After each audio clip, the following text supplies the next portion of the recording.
Hi, welcome to the first lesson of the third week of the Watcher course. Remember, this is the last week where we will have the lessons available on YouTube.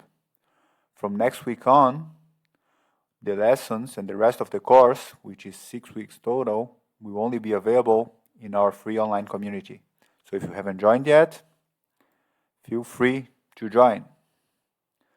We're going to talk about the digital footprint, right? So why every online action leaves a trace.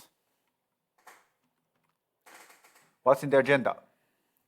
First, I'm going to tell you what a digital footprint is. Then, how your child's actions contribute to their digital footprint. The permanence of the digital footprint and why it's hard to erase. And why your child's digital footprint matters. And the long-term implications of it. So, what's a digital footprint? It's an online trail. It's a unique trail or a shadow that your data leaves behind you from every single online activity you do.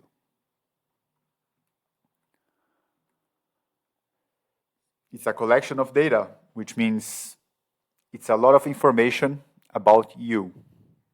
So it's a profile, okay? And it combines information from photos, from comments, from likes, from websites you visited, and more. And there are two types of footprint.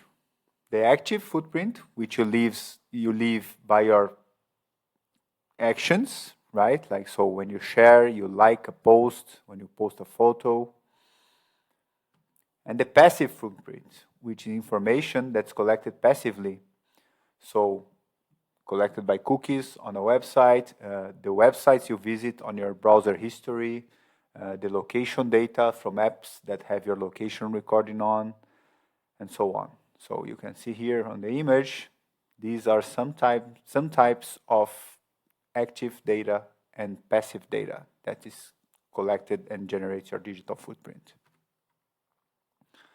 So, how your child's actions contribute to their digital footprint. First, photos and videos posted, right? So every image, every video that's shared online, even by the parents, becomes part of the child's footprint. Comments and likes, interactions on social media or videos, even on YouTube, add to the trail. Websites visited and searches made, the history of sites, the browser history.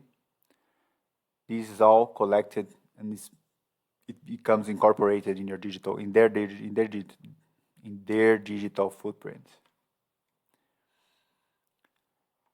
App usage data, right? So how the app's used, which features of the apps are more used than others, what apps are accessed and what times they are used and for how long. All of that is incorporated into the footprint.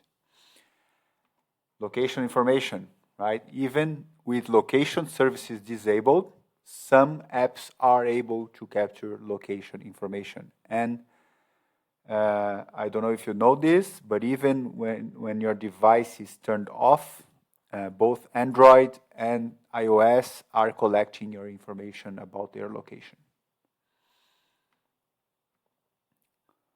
The permanence of the footprint. Why it's hard to erase? Well, the internet never forgets. This is a sad truth, right? Once something is online, even after you delete it, it can be stored somewhere, which is called a cache. So it's cached, it's copied, it's shared by others. So you can delete it locally. You can even delete it on a social network, but it's too late. People have already recorded it, taken screenshots, and sent it to others.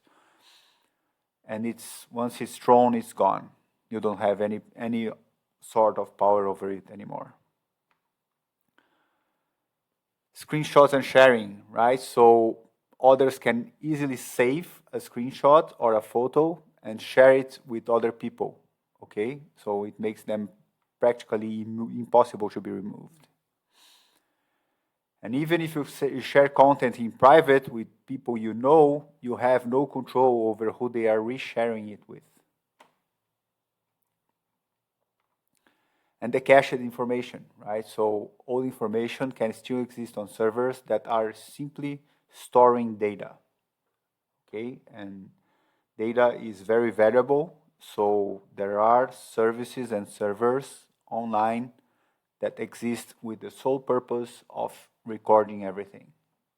Nowadays with AI, one of the uses of this information is to feed into AI. So, why does your child's footprint matter? A digital footprint can be reviewed by colleges, by employees, and scholarship committees in the future. The online reputation can impact their future, right? Past behavior, even if when people are young and not so smart, it's stored there forever, and it can be used against them. Privacy risks, right? Bits of information can be pieced together by malicious actors, and they can use it to plan hazardous actions against children, okay? I'm talking online predators here.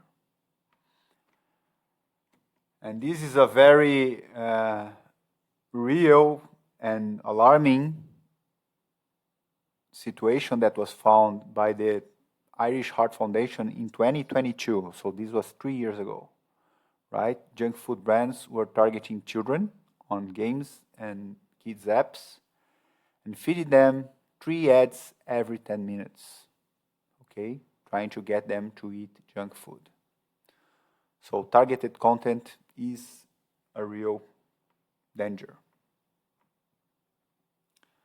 So now we understand what the digital footprint is, right? How it's generated, how it has permanence, right? It's very hard to get rid of, and why that matters. I hope you enjoyed this lesson. I hope you learned something. If you did, and you're watching this on YouTube, please like, share, subscribe. And if you haven't joined our online community, it's free. There are links in the channel description, in the video description, and in the first commentary. Bye-bye, and I see you next class.